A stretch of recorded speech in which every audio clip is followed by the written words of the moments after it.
Ici, je vais vous présenter les 5 étapes incontournables par lesquelles tout entrepreneur passe obligatoirement. Ça veut dire qu'il n'y a aucune étape que vous pouvez sauter ou contourner. Et si vous souhaitez contourner ces étapes, la meilleure manière, c'est de faire un CV et de devenir salarié. Donc, il n'est pas possible d'être entrepreneur sans passer par ces 5 étapes. Et ces étapes sont chronologiques. Alors, la première étape, c'est la frustration. Il n'y a aucun entrepreneur sérieux qui n'a pas bénéficié, je pouvais dire bénéficier parce qu'en fait c'est une bénédiction, de la frustration ou de plusieurs frustrations. Pourquoi? Parce que la frustration, c'est le principal carburant de tout entrepreneur. La particularité de la frustration, c'est qu'elle est pluridimensionnelle. Ça veut dire que la frustration peut être familiale, la frustration peut être émotionnelle, la frustration peut être sociale, la frustration peut être économique, ça peut être plusieurs frustrations mises ensemble. Alors, on va prendre quelques exemples de frustration. Ça peut être que lorsque vous étiez jeune, vous étiez par exemple très compétent, vous en sortiez bien à l'école, peut-être à l'école primaire, mais à partir d'un moment, vos parents n'avaient plus suffisamment d'argent pour payer vos études. Ce qui fait que vous aviez été obligé d'arrêter vos études parce que vos parents ne pouvaient pas s'occuper de tout ce qui est pension, de votre nutrition et de pouvoir vous accompagner dans cette démarche-là.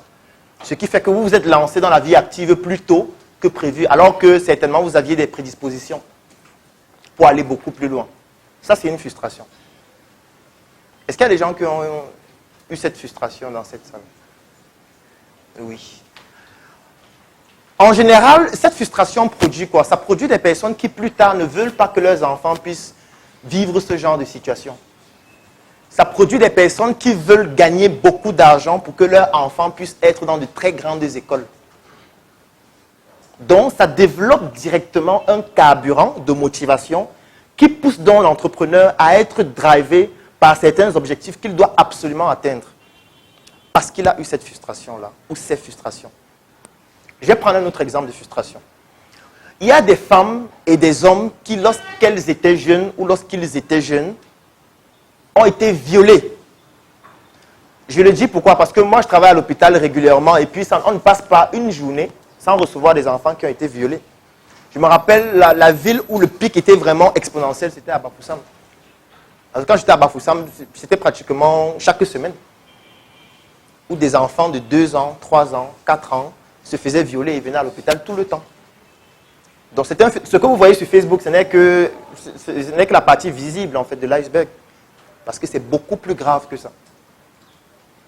Et qu'est-ce que ça entraîne? C'est une frustration qui pousse aussi à développer un certain carburant de motivation qui va faire en sorte que vous allez voir certaines qui vont créer peut-être des associations afin de pouvoir lutter contre ce fléau ou faire en sorte que d'autres femmes ne soient plus victimes de ce fléau. Et moi, il y a une petite étude que j'ai menée.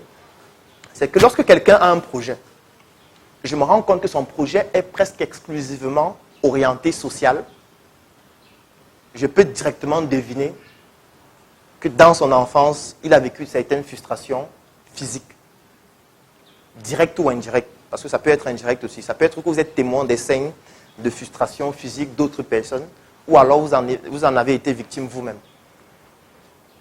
Si vous avez quelqu'un dans votre entourage qui a un projet social et qui s'acharne sur ce projet social, et donne l'impression qu'elle ne veut pas gagner de l'argent, mais elle veut seulement aider les gens. Faites des enquêtes. Il y a 85%, ça c'est la statistique que j'ai eue avec un échantillon de 126 personnes. C'est vrai qu'on ne peut pas généraliser ça au Cameroun parce que ce n'est pas statistiquement représentatif. Mais la plupart des fois, ça se matérialise comme ça. Ça c'est une autre forme de frustration. La frustration peut être émotionnelle. Ça veut dire que vous sortiez avec une fille,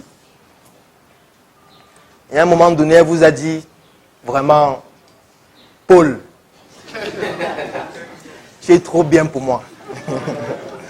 Parce qu'au fur et à mesure que je reste avec toi, je me rends compte que le problème, ce n'est pas toi, c'est moi.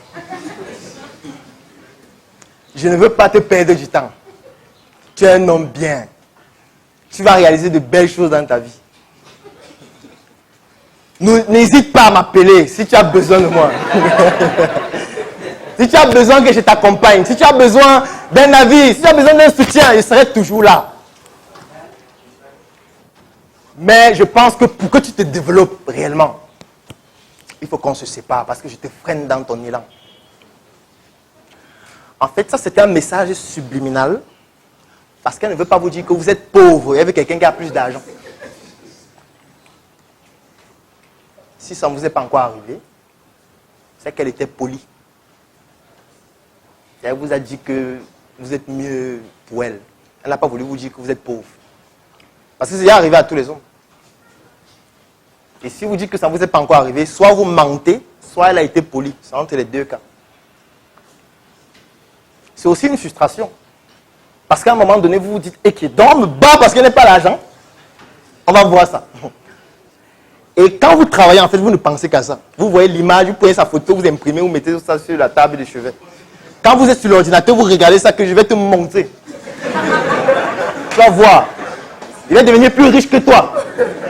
Et je vais faire les choses extraordinaires. Peut-être ça vous fait rire, mais c'est une motivation extrême, très importante, qu'il ne faut pas négliger. La frustration peut être familiale. Ça veut dire que vous n'avez pas grandi avec vos parents. Vous avez grandi dans une famille adoptive où vous étiez le boy. Ça veut dire que pendant que tous les enfants étaient en train de voir Canal Sat, c'est vous qui étiez en train de laver les habits. Dès qu'on voulait envoyer quelqu'un, le seul nom qui sortait de la bouche, c'était vous.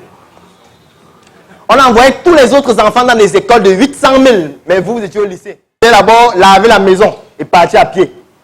C'est déjà arrivé à plusieurs personnes. Et ça développe des frustrations. Et ces frustrations-là poussent plus tard. Certains deviennent aigris et ce n'est pas ce qu'il faut faire. Et d'autres, ça devient un carburant pour dire, ok, désormais, il ne faudrait plus jamais ou il ne faudrait pas que mes enfants soient victimes de cela. Ça, c'est la première étape de tout entrepreneur, la frustration. Tant que vous ne seriez pas frustré profondément, ce sera difficile pour vous d'entreprendre comme un guerrier. Vous allez toujours prendre l'entrepreneuriat comme le jeu. C'est pour ça que quand quelqu'un me dit qu'il veut la motivation, je dis il ne faut plus jamais m'appeler. Moi, je ne motive pas les gens.